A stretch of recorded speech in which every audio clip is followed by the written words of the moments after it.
बिस्मिल्लाहिर्रहमानिर्रहीम, अस्सलाम वालेकुम नाज़रीन। आप यूट्यूब चैनल देख रहे हैं, मैं इमरान खान हूँ। पाकिस्तान तहरीक इंसाफ के हर एहतजाज के बाद ये लड़ाई शुरू हो जाती है कि एहतजाज बड़ा था, कुछ लोग कहते हैं छोटा था, कुछ लोग कहते हैं कि इम्पैक्ट बहुत बड़ा हुआ, कुछ लोग कहते हैं कि इम्पैक्ट नहीं हुआ। अब ये पोलराइजेशन बहुत ज़्यादा है। कुछ लोग जो है वो कोशिश करते हैं खाली सड़कें दिखाएं और कुछ लोग दिखाते हैं कि जी एहतजाज हो रहा है और लोग निकलें और लोग जोर लगा रहे हैं। लेकिन ये बाकी पॉलिटिकल पार्टीज के साथ नहीं होता। क्यों नहीं होता? वजह यह है कि वो पॉलिटिकल एक्टिविटी करते ही नहीं है। जब कोई पॉलिटिकल एक्टिविटी करेगा तभी आप उसके ऊपर सवाल उठाएंगे ना कि ये अच्छी हुई या बुरी हुई। पीएमएलएन को एक पॉलिटिकल एक्टिविटी किए हुए बहुत लंबा अरसा हो गया। मियां नवाज शरीफ साहब जिस दिन पाकिस्तान वापस आए थे, मेरी नज़र में वो आखिरी पॉलिटिकल एक्टिविटी थी जो पीएमएलएन ने की थी, और वो भी पूरे पाकिस्तान से उन्होंने बंदे इकट्ठे किए थे और किसी की भी मियां साहब की तरफ तवज्जो नहीं थी। ना कोई बंदा मियां साहब को सुन रहा था, ना देख रहा था, ना कोई देखना चाहता था। मियां साहब आए, कबूतर उड़ाए और मियां साहब के तोते उड़ गए उस दिन कि ये तो वो अवाम ही नहीं है जिनको मैं छोड़कर गया था पाकिस्तान में। मियां साहब के पाकिस्तान से डील करके बाहर जाने और वापस आने के बीच में पाकिस्तान बहुत ज़्यादा बदल गया था। लेकिन मियां साहब को जब पता चला कि कादी फायद ईसा साहब आ गए हैं और अब बात बन गई है, तो वो इस चक्कर में वापस आ गए। लेकिन उनके पल्ले कख नहीं बचा। पीपल्स पार्टी भी डिस्कस नहीं होती। फजल रहमान साहब के अपने मदारिस की एक स्ट्रेंथ है, वो ले आते हैं, वो भी डिस्कस नहीं होते। लेकिन डिस्कस पाकिस्तान तहरीक इंसाफ होती है, क्योंकि पॉलिटिकल एक्टिव जो एक जमात है इस वक्त, जो फुली पॉलिटिकली एक्टिव है, वो पाकिस्तान तहरीक इंसाफ है।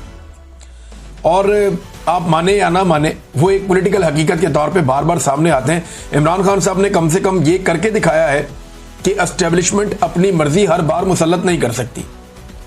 बजाय इसके कि तनकीद करें और लड़ाई करें, बाकी पॉलिटिकल पार्टीज को इस बात पे खुश होना चाहिए कि कम से कम एक जमात तो ऐसी निकली जिसने अगर सामना किया। कम से कम एक जमात तो ऐसी निकली है जो डट कर खड़ी है और अभी तक तबाह नहीं हो सकी, या उसे पीछे नहीं हटना पड़ा, या उसे जमीन पर लेटना नहीं पड़ा। बाकी सारे ये चाहते हैं कि क्योंकि एस्टेब्लिशमेंट ने सबको जूते मारे हैं, लिहाजा पाकिस्तान तहरीक इंसाफ भी जूते खाए और उसी तरह हो जाए। बाकी सारे जो है वो सरेंडर कर चुके हैं, तो तहरीक इंसाफ भी सरेंडर करे तो ये हमारी तरह के हो जाएंगे। लेकिन तहरीक इंसाफ वो लड़ाई लड़ रही है जो पाकिस्तान की लड़ाई है इस वक्त, यानी एस्टेब्लिशमेंट को सियासत से घसीट कर बाहर निकालना। पाकिस्तान का इससे बेहतर तो कोई भला नहीं हो सकता, और ये सारी जमातों को करना चाहिए था, और अपने अपने दौर में सबने कोशिश की भी है, लेकिन कामयाब नहीं हुए। वजह यह है कि वो बीच में कोशिश छोड़कर डील कर लेते थे एस्टेब्लिशमेंट के साथ, उनकी शराइत पे आ जाते थे। इमरान खान एस्टेब्लिशमेंट की शराइत पर नहीं आ रहे। यही वजह है कि 2 साल से जेल में है। ना सिर्फ जेल में है, बल्कि इमरान खान साहब सख्त तरीन जेल में है। यानी इमरान खान जेल में बंद होकर बार बार जीत जाता है, और एस्टेब्लिशमेंट मुल्क के स्याह और सफेद की मालिक होने के बावजूद हर बार हार जाती है। अवामी दबाव बनाकर रखने में इमरान खान साहब कामयाब रहे हैं। कोई माने या ना माने, ये 2 साल अवामी दबाव इमरान खान ने बनाकर रखा है। ऐसा नहीं है कि किसी वक्त उन्होंने दबाव कम होने दिया हो। एक आदमी है ना, वो आपको दिखाई देता है ना आपको सुनाई देता है, लेकिन इसके बावजूद वो आदमी जेल में बैठकर रेलिवेंट लीडर है। आज आप बदतरीन पाकिस्तान तहरीक इंसाफ के मुखालिफ से पूछेंगे ना, पाकिस्तान में पॉलिटिकली सबसे ज्यादा एक्टिव बंदा कौन हो गई? इमरान खान। आखिरी दफा कब देखा था जी? 2 साल पहले।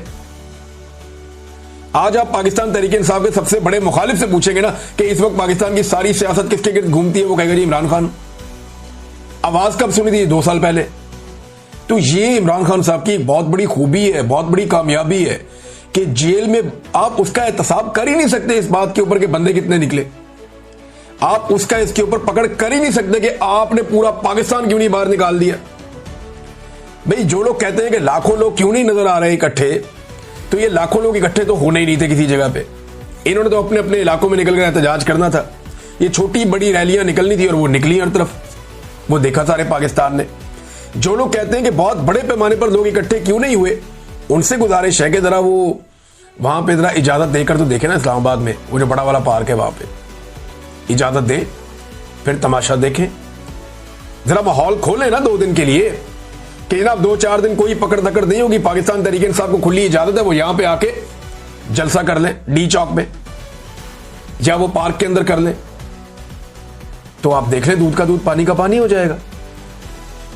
लियाकत बाग रावलपिंडी में इजाजत दे दें उन्हें, फैसलाबाद के घंटाघर चौक में उनको इजाजत दे दें, गुजरावाला का जो बड़ा मशहूर एक पार्क है वहां पे इजाजत दे दे। या चले मीनारे पाकिस्तान लाहौर में इजाजत दे दे पाकिस्तान तहरीक इंसाफ को। और उन्होंने ये सारी इजाजतें मांगी हैं, बार बार मांगी हैं पाकिस्तान तहरीक इंसाफ ने, उन्हें इजाजत दी नहीं जाती, जो कानूनी इजाजत है वो दी जाती है। अच्छा, एक अखबार है उसको बार बार लोग पेस्ट कर देते हैं उठाकर, जब इमरान खान ने कहा था कि जो जलसे के लिए सामान मुहैया करेगा उनका सामान जब्त कर लिया जाएगा। ये इमरान खान ने कोई पॉलिटिकल जलसे रोकने के लिए नहीं कहा था। ये जब कोरोना वायरस फैल गया था तब ये एडवाइजरी आई थी कि लोगों को इकट्ठा ना किया जाए, और जलसे के अंदर लोग इकट्ठे होते हैं। तो तब इमरान खान साहब ने कहा था कि जो टेंट सर्विस वाले ये सामान मुहैया करेंगे उनका सामान हम जब्त करवा देंगे, क्योंकि वायरस फैल रहा है कोरोना वायरस की वजह से। वरना जहां जहां जिस पॉलिटिकल पार्टी ने इमरान खान के दौर में जलसे की इजाजत मांगी उन्हें इजाजत मिली है। जहां जहां किसी ने लॉन्ग मार्च करना चाहा उन्होंने किया है। जहां जहां किसी ने, फजलुर रहमान साहब आगे कितने दिन बैठे रहे इस्लामाबाद में, ये पीएमएलएन भी आई, पीपल्स पार्टी भी आई, सारे आए, बार बार आए, इमरान खान साहब ने कभी नहीं रोका इन्हें। तो लेकिन इमरान खान एक डिफरेंट आदमी, बड़े महदूद ऑप्शंस के साथ इमरान खान साहब ने मुजामत करके दिखाई। यानी आवाज आप नहीं सुन सकते, तस्वीर आप नहीं देख सकते, मुलाकातों पे पाबंदी है, सख्त तरीन जेल काट रहा है, लेकिन जेल में बैठ के कोई एक आदमी इतने मुश्किल हालात के बावजूद मुकम्मल तौर पर रेलिवेंट रहा तो वो इमरान खान है।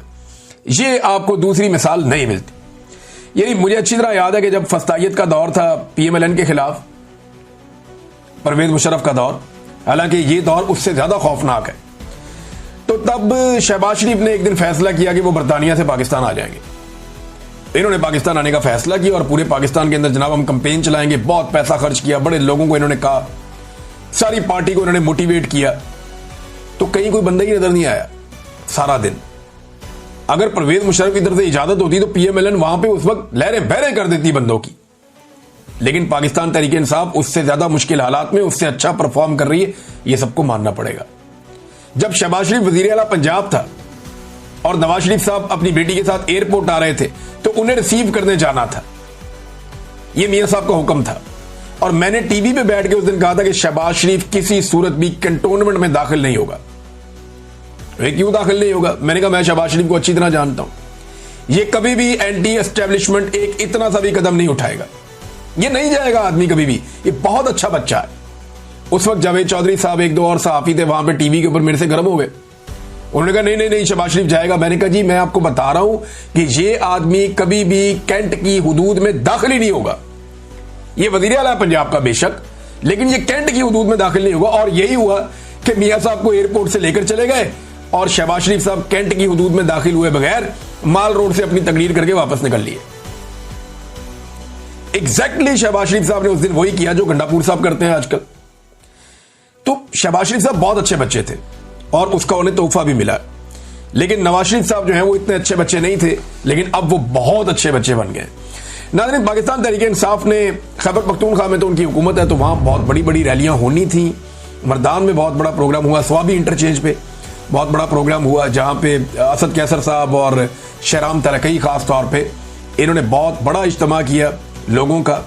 और बैन अल-अक़वामी मीडिया ने बड़ी कवरेज की है, बहुत कवरेज की है। रॉयटर्स के ऊपर मैंने देखा, TRT वर्ल्ड में देखा, अल जजीरा इंग्लिश में देखा, अरबिक चैनल पे देखा, अल अरेबिया में देखा, और मलेशिया टुडे के अंदर मैंने देखा, BBC पे देखा, ब्लूमबर्ग पे देखा, बहुत सारे और बैन अल-अक़वामी मीडिया है, जरीदे हैं, अखबारात हैं और मीडिया हाउसेज हैं।